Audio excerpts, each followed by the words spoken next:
বিয়েই মানে কিছু স্মৃতি, বিয়েই মানে নাচানাচি, বিয়েই মানে আনন্দ, বিয়েই মানে খানাদানা, বিয়েই মানে হই হুল্লাস, বিয়েই মানে নাচানাচি। তো আজকের ভিডিওটি সম্পূর্ণ দেখার জন্য অনুরোধ রইল।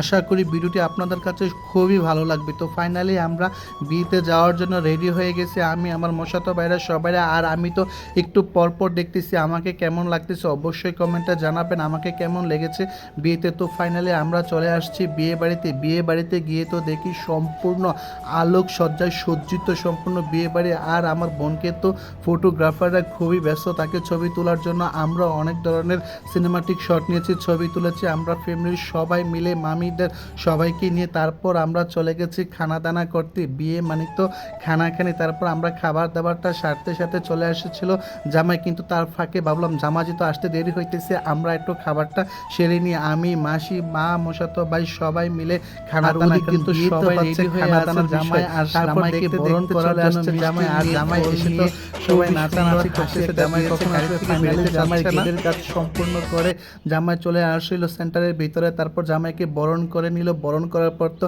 জামাই যেহেতু সকাল থেকে কিচ্ছু খাচ্ছে না, তার জন্য তো তার খাবারের আয়োজন করতে হবে। তো সবাই মিলে জামাইকে মিষ্টি, দধি, মুড়ি, খই, সন্ধ্যা সেগুলো খাওয়াইতেছে। আসলে কোনো একদিন হয়তো আমাকেও এভাবে খাওয়াবে, তখন আমি মনে মনে ভাবতেছি।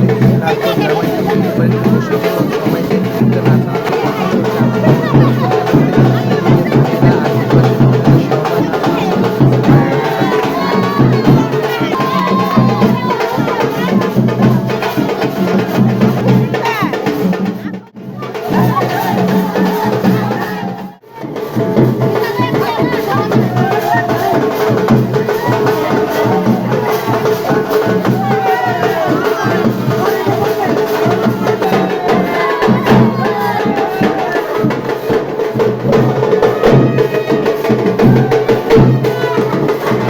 ভাই যে ঘুষি দিছে, যদি এই ঘুষি আমাকে দিত আমি তো কয়েকদিন খাট থেকে উঠতে পারতাম না। যাক ভাগ্যক্রমে ঘুষিটা দেয় নাই। বোন তো এদিকে ফুল ছিটাইতেছে, ওপর থেকে পাটি স্প্রে পড়তেছে, আর ফুল ছিটানটা কিন্তু খুবই খুবই সুন্দর। আসলে এই মুহূর্তটা বিশেষ একটা মুহূর্ত প্রত্যেকেরই জীবনে।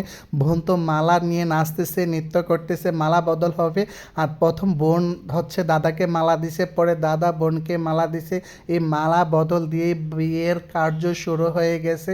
তারপর তারা একটা গামছার নিচে বসেছে, ও একসাথে হাত রেখেছে, নিচে কি জানি বলতে পারতেছি না। তারপর গামছা দিয়ে ঢেকে রাখছে, আর উপরে তো গামছা ধরছে। দাদা তো খুবই খুবই খুশি, কারণ দাদা বিয়ে করতেছে। কারণ অনেক সাধনার পরে আসলে এই বিয়ের দিনটি আসে, পর থেকে এই দিনটার জন্য অনেক অনেক অপেক্ষা করে। তো আমরা সবাই মিলে যজ্ঞ করে অগ্নিকে সাক্ষী রেখে বিয়ে সম্পূর্ণ করতে হয়। তারপর বিয়ের কারণ যজ্ঞ আপনাকে করতে হবে, এবং বিয়ে করতে হলে এই অগ্নিকে আপনাকে সাক্ষী রাখতে হবে। তারপর পাশা খেলা। তো সবাই মিলে তো পাশাতে অনেক দুষ্টুমি করতেছে, বৌদি জামাইকে শেখাই দিতেছে, আর এদিক দিয়েও মেয়ের বাড়ির বৌদি মেয়েকে শেখাই দিতেছে, আর এদিকে তো নৃত্য হচ্ছে। তো যারা যারা সম্পূর্ণ ভিডিওটি দেখেছেন সকলকে অনেক অনেক ধন্যবাদ, থ্যাংক ইউ সো মাচ। দেখা